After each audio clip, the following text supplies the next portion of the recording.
Resulta que AE se pronuncia AE. Sobre la pronunciación restituta hay algo que inquieta y acongoja a demasiada gente, que el diptongo AE se lee exactamente como parece, AE. Por dejarlo dicho de forma explícita, AE no se pronunciaba E como quieren los italianos y los que solo han oído a los curas, ni tampoco AI como suele verse y oírse en recursos anglosajones. Empecemos por los básicos. Aunque no siempre las cabezas están lo buenas que deberían, de vez en cuando es bueno usarlas. Y es que si los romanos escribían AE, lo lógico será pensar que es que se pronunciaba AE. Nota, por aclararlo. ¿Cómo puede ser que AE sea diptongo si un diptongo requiere una vocal I o U? Sí, eso se aplica al español y otras lenguas, pero no necesariamente a todas. De hecho, en español AE puede pronunciarse como un diptongo. Compruébalo tú mismo. No es igual la pronunciación de la élite, hiato claro, que la de prima hermana, diptongo. Fin de la nota. No solo eso, la escritura AE es la común en latín clásico. Sin embargo, en latín arcaico vamos a encontrar AI, de lo que hemos de deducir que la pronunciación originaria era AI, como de hecho era la del griego antiguo y es la que se reconstruye para ese diptongo en protoindoeuropeo. Nota. Sobre el protoindoeuropeo y su relación con el latín, véase la primera sección de mi libro El español no nació ayer. Fin de la nota. Ahora viene el razonamiento. Si los romanos se molestaron en cambiar o modernizar la ortografía de, por ejemplo, Rosai a Rosae o de, por ejemplo, Aemilius a Aemilius, eso quiere decir que es que la pronunciación había cambiado. Dicho de otra forma, no tendría sentido cambiar a una ortografía menos intuitiva lo que pretendidamente se habría seguido pronunciando igual.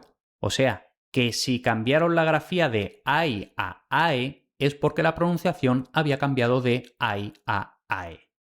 Sin embargo, por muchos recursos anglosajones y más, se puede ver que se indica de forma más o menos explícita que AI se pronunciaba AI.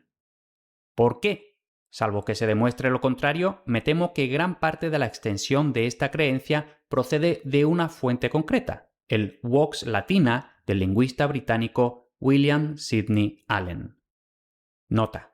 Como gran parte de Internet es anglófona y a menudo los contenidos en otros idiomas no son sino traducciones y refritos en distinto grado de los materiales en inglés, ya tenemos ahí el probable origen del meollo. Fin de la nota. ¿Dice este libro que AE se pronunciaba AI? Sí, pero no. Dice que, y aquí traduzco y parafraseo, AE se pronuncia de forma similar al diptongo de HAI. Pero hay que tener en cuenta que es una simple comparación para anglófonos, porque en inglés no existe la secuencia AE, pero sí AI como en HAI. Nota. Aunque no es exactamente lo mismo, baste pensar en el estropicio que suelen hacer al querer pronunciar paella. Como esa secuencia no existe en inglés, la adaptan como pueden a lo que sí existe, y de ahí algo como paella.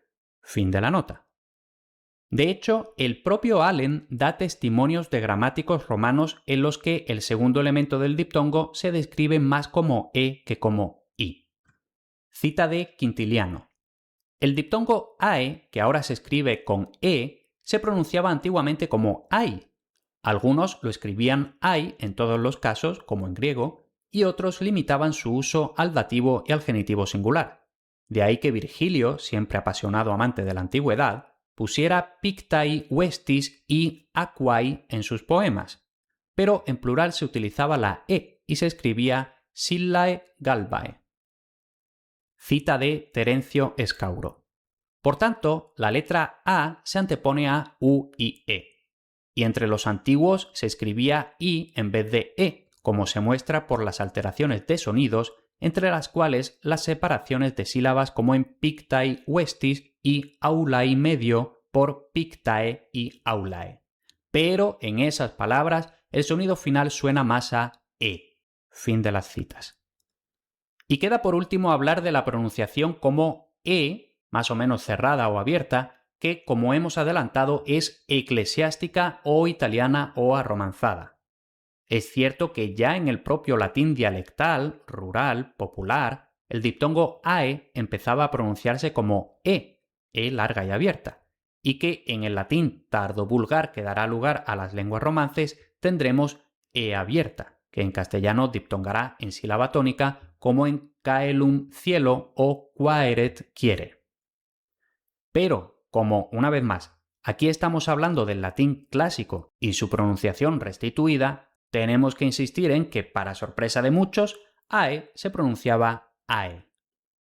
Por no dedicarle un capítulo propio al diptongo OE, digamos que prácticamente todo lo dicho sobre AE le es mutatis mutandis igualmente atribuible, que OE se pronunciaba OE, no OI ni E, como en primo hermano. La única diferencia es que OE pasó a E cerrada, no E abierta como AE, lo que implica que en ningún caso diptonga. Y esto tiene su interés por cuestiones como la siguiente. Si uno mira un diccionario de latín, la palabra para cielo es caelum o es coelum, como se ve a menudo en textos no clásicos, entiéndase religiosos, renacentistas, etc. Por supuesto, si lo pronunciamos con la pronunciación eclesiástica, el resultado es exactamente el mismo, cielo. Pero, con un poco de lingüística histórica, podemos justificar que lo que hay en latín es caelum, no coelum. Como hemos visto hace un momento, el diptongo AE en sílaba tónica acaba evolucionando en español y otras lenguas romances como el italiano o el francés a un diptongo IE, mientras que OE no diptonga en ningún caso, sino que permanece como E. Así pues, el razonamiento es muy fácil. Si en español tenemos cielo, en francés tenemos ciel y en italiano tenemos cielo, escrito como en español, eso nos está diciendo que el latín efectivamente era caelum. Y aún así es interesante encontrarle la justificación a coelum, pues es posible que sea una especie de falsa etimología, quizá por conectar espuriamente la palabra latina con la griega koilos, hueco, cavidad.